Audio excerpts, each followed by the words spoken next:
Ideas that they hadn't thought of before. And there's definitely been some connections made today that will become projects and become collaborations.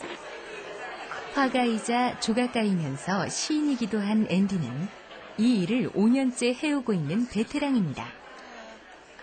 독특한 아이디어를 많이 내기 때문에 학교들로부터 인기가 아주 많습니다.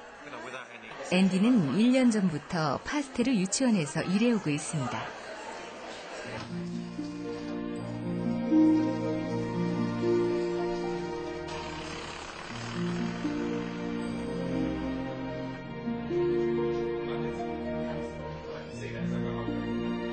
파스텔 유치원은 5살 미만의 어린아이들이 다니는 곳입니다.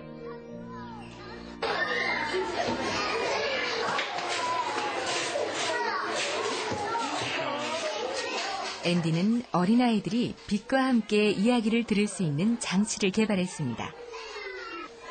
학교 복도에 기다란 판이 붙어 있고 그 위에 버튼을 누를 수 있게 되어 있습니다. 버튼을 누르면 판에 불이 들어오면서 이야기가 흘러나옵니다. Again, to encourage story at this age, they've had a storyteller come in, telling the story about their homes. So what we've done, we've recorded the storyteller, and we split up each part of the story into sections. So what they're going to do is, if they press the buttons in sequence, they'll get the story. 아이는 신기하다는 듯 흘러나오는 이야기에 귀를 기울입니다.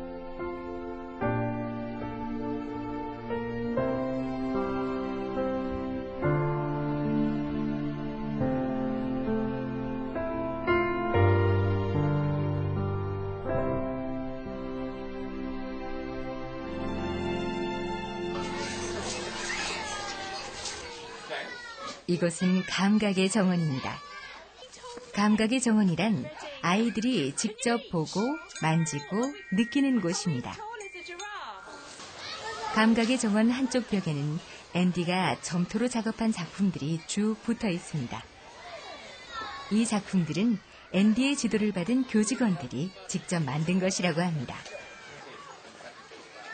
아이들은 여러 가지를 상징하는 점토 작품을 보기도 하고 만지기도 하면서 자기 자신의 이야기를 상상하고 만들어내게 됩니다.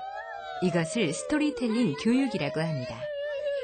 Well, there's a number of things. There's a whole thing about story, working with the staff to draw out their stories and get them on board with the project in general.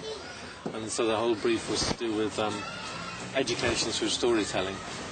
Really, it was all to do with bringing the school community together through story and trying to give them as much input and sensory input as possible. Because at this age, that's how they learn. 이처럼 앤디는 교직원들과의 공동 작업을 통해 프로젝트를 진행합니다. 학교 교사들에게는 예술가의 아이디어가 신선하게만 느껴집니다. Andy's been really innovative. When I met him a year ago at the practitioner fair, I was really interested because he was one of the few people on that day who, when I said, yes, we're a nursery, we've got children from 0 to 5, said, oh, that would be exciting. And I could think of things to do. I think 앤디의 아이디어 하나가 학교 전체의 분위기를 바꾸었다고 합니다. Those moments when you've got a whole team of staff working with some agents, it's really exciting because there's a real buzz, and then you walk out into the setting days later, and what you see is a whole group of staff who actually have been given the confidence to try new things for themselves, so begin to work in more creative ways themselves.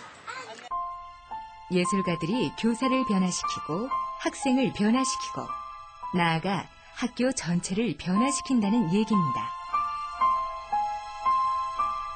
It's got us thinking about teaching and learning from different angles, and that in itself has promoted creativity, not just through the teachers, but in the way that the school is kind of organised, and the way we do meetings, and the way we do, teacher development opportunities and things. So yeah, its impact is not just in the curriculum, but across the school as well.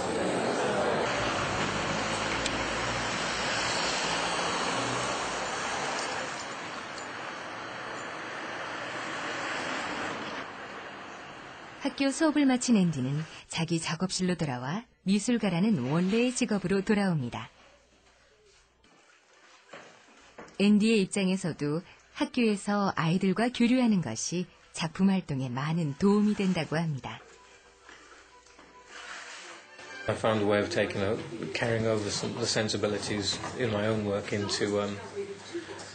I found another thread to it, really, another thread to exposing something quite essential. So it's fed right back in. It's supporting it, and it's driving a vein of my own work.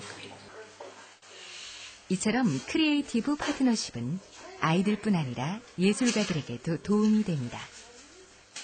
예술가들은 학생들을 위해서 일하고 학교에서 보수를 받기 때문에 경제적으로도 도움이 됩니다. 따라서 크리에이티브 파트너십은 학생들을 위한 창조 교육이면서 예술가들을 후원하는 효과도 있습니다.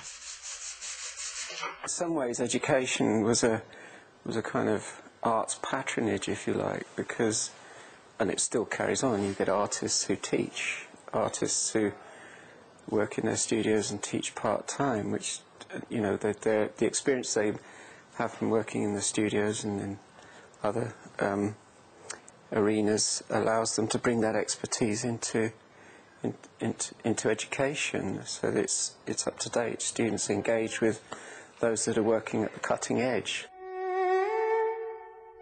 예술가들의 작품 활동과 아이들의 창조 교육이 결합됨으로써 둘 모두에게 시너지가 되는 것입니다. 예술과 교육이 결합되면 아이들에게는 창의성을, 또 예술가에게는 안정된 일자리를 제공할 수 있게 되는 거군요. 이런 게 바로 윈윈 아닌가 싶습니다.